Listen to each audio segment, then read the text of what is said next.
दोस्तों अब हम पूछे पीपलान ट्री की नर्सरी, जो पौधों की नर्सरी है, वहाँ पहुँचे हैं। पूरा नर्सरी का एक बहुत ही बड़ा तरीके से सिस्टम को लगाया हुआ है। सभी प्रकार के पौधे आपको यहाँ मिलेंगे। बहुत ही ऊंची पहाड़ी पर इसकी देखरेख कर रहे हैं। बहुत ही बेहतरीन। ये देखिए सीताफल सुपर गोल्ड, और ये हमारे श्याम सुंदर जी पालीवाल सर।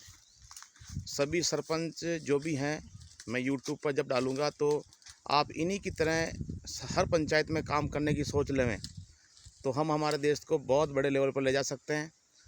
यहाँ पर बहुत सारे ऐसे काम चल रहे हैं जो आने वाले 5 से 10 वर्षों में आपको देखने को मिलेंगे बड़े लेवल पे। और ये हमारे जेतगढ़ के सरपंच महावीर सिंह जी जो लगातार इनकी गाथा गाते रहते हैं, और आज मौका मिला हमारे साथ आने का। ये ग्राम पंचायत पिपलांतरी की अपनी पौधशाला है। सरकार की विभिन्न योजनाओं के माध्यम से मनरेगा और अन्य योजनाओं के कन्वर्जन से लगभग 30 और 50 लाख की पौधशाला है, जहाँ पर नीम, शीशम, बरगद, पीपल, आम, कटहल, आंवला, करौंदा, ड्रैगन फ्रूट, अंजीर, सीताफल, रामफल, बांस, पपीता, नींबू जैसे कई वैरायटी के पौधे यहीं की महिलाएं तैयार कर रही है, और यहीं के किसानों के खेतों में ये पौधे जाएंगे। देखो कंपोस्ट पिट है, यहाँ पर वर्मी कंपोस्ट तैयार हो रहा है। यहीं वर्मी कंपोस्ट तैयार हो रहा है, यहीं पौधे तैयार हो रहे हैं। और ये ग्राम पंचायत की अपनी संपत्ति है। अगर गांव में शराब की दुकान होगी तो शराब बिकेगा, गांव में गांजे की दुकान होगी नशे की तो नशा बिकेगा, गांव में स्कूल होगा तो शिक्षा आएगी, गांव में नर्सरी इस तरह के पौधे होंगे तो किसानों के खेतों में और सरकारी ज़मीनों पर धरती माता पर पेड़ लगेंगे, हरियाली होगी, टेम्परेचर कम होगा, लोगों को प्राकृतिक आधारित रोजगार मिलेगा। अब एक से एक वैरायटी देखो, आम, ये पपीता देखो कितनी अच्छी वैरायटी का पपीता है। अब इस वैरायटी का पपीता किसानों के खेतों में जाएगा तो किसानों की आय बढ़ेगी।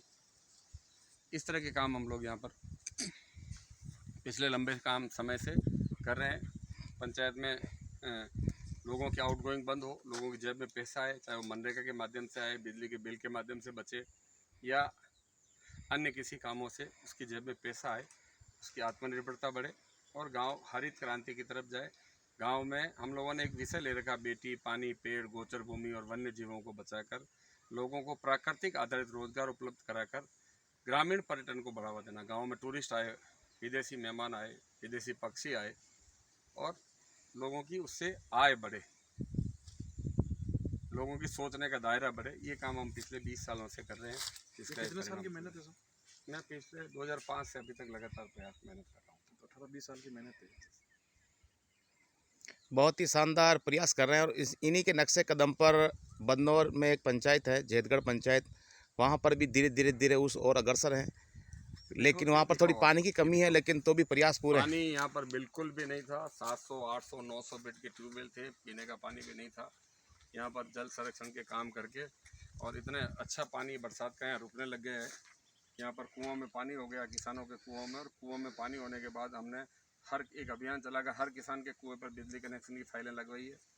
और फिर किसानों के खेतों में जाने के रास्ते, जिसमें पहले बैलों से खेती होती थी, पैदल जाते थे, उबड़ खाबड़ रास्ते थे, अब हर किसान के कुएं तक ट्रैक्टर, ट्रॉली, जेसीबी या डंपर जा सकता है। इस तरह के 23 रास्ते हमने सरकार की योजनाओं, मनरेगा और कन्वर्जन से यहाँ पर करवाएं। और फिर किसान के कुएं में पानी हुआ, रास्ता हुआ, किसान के कुएं पर बिजली कनेक्शन हुआ, और किसानों के लिए नर्सरी बना दी। यहाँ गांव की महिलाएं यहाँ पौधे तैयार कर रही है, केंचुआ खाद तैयार कर रही है, और सीख भी रही है और अपने खेतों में भी ले जा रही है।